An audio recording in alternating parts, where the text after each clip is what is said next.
Hello and welcome to this video log on Unveiling Jesus Christ. We begin our day today with some hot air balloons rising over the west bank of the Nile River. Today we're going to be crossing over a bridge that was built within the last couple of years between Luxor on the east bank and the area on the west bank where we find a number of ancient ruins and temples. It's kind of a handy bridge to have because it used to take almost an hour to get to the ruins on the other side, but with the bridge it just takes a couple of minutes. As you go over the Nile, you can appreciate the river giving life to this area. It never rains in Luxor, but they have a lot of crops thanks to the water that they get from the river. They grow banana trees, sugar cane, wheat, corn, cabbage, tomatoes, alfalfa, and other crops on a 3-harvest rotation system in the area. As we arrive on the west side of the Nile, you're going to see these 2 colossal statues of Rameses III before we arrive at the Medinet Habu Temple, located near the foot of the Theban hills opposite the modern city of Luxor.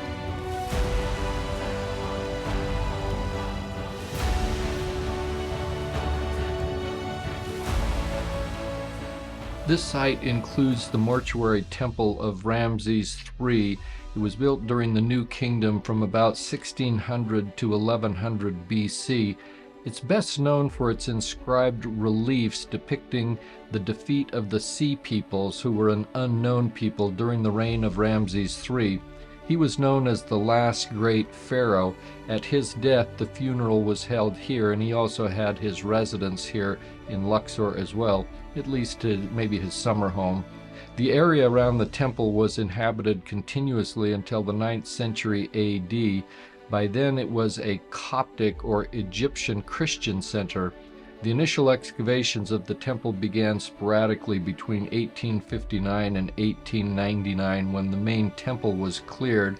It included a large number of Greco-Roman period buildings that were destroyed during the excavations. There was also a large Byzantine or Eastern Roman church in the second court. The temple itself is about 490 feet long. The temple precinct is about 690 by 1,000 feet. The open courtyard is lined with colossal statues of Rameses III as Osiris on one side and uncarved columns on the other. It has more than 75,000 square feet of decorated wall reliefs, and you'll see them in a number of the photographs that I've taken. It was surrounded by a massive mud brick enclosure which may have been fortified. The original entrance is through a fortified gatehouse known as Migdal. This is a common architectural feature of Asiatic fortresses of the time. The first pylon leads to an open courtyard. A pylon is a monumental gate of an Egyptian temple. The word comes from the Greek term that means gate. It consists of 2 pyramidal towers, each tapered and capped by a cornice. A gate was typically about half the height of the towers. Contemporary paintings of pylons show them with long poles flying banners, and you'll see some holes in the walls in some of the pylons suggesting this was true of this temple as well. The second pylon leads into a peristyle hall with columns in the shape of Ramses. The third pylon is reached by continuing up a ramp that leads through a columned portico which opens into another large hypostyle hall. That is a roof supported by columns, although now the roof is gone and many of the pylons are cut off. It was actually destroyed during an earthquake in 27 BC. The wall reliefs indicate the king's control over their enemies of Syria and Nubia, which was south of Aswan along the Nile River. You'll also see architectural structures and images that show the Greco-Roman or Byzantine period. There was a Christian church located inside the temple structure which has now been removed. Some carvings in the main hall of the temple were altered by Christian carvings as well. So that gives you a little bit of an overview of the temple that we're looking at here today on the west bank of the Nile opposite Luxor.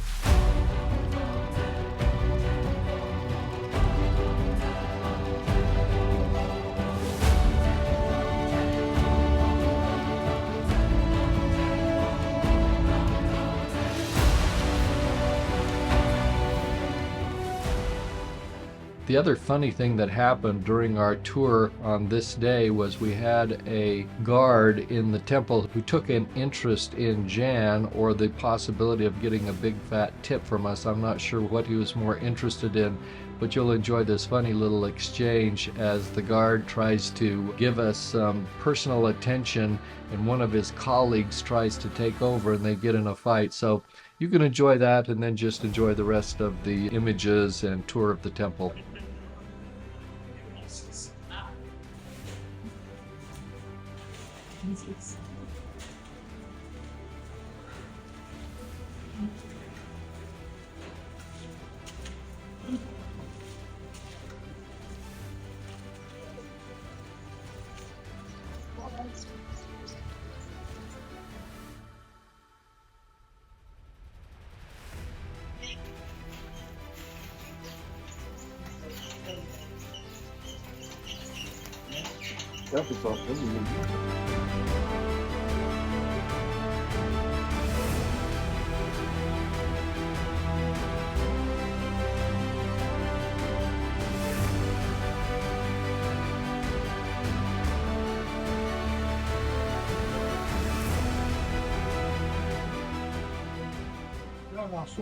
يا والله كان معاي. نعم اللي جابك لحسن انا طلع نشوف كل حاجه ما خليك تعدي زبون. اللي جابك على الصبح كان تقعد تتمنى تدين امك ليه على الصبح نردك. اشرف بعد اذنك اشرف. التريش انت عليك وعلى عيالك وناسك والله زي ما داخل. يا اشرف راجل طيب يا راجل. ما تمسكش فيها كده عاد تعملها سوا. احنا هنكلم عاد تمسك فيها هو اعمل اللي تعمل. استنى بس لما تمشي الناس خلص يا اشرف. عم روح على الصبح ليه كده؟ انا بقول لك في الحاجه قبل ما اقول لك انا بصوره.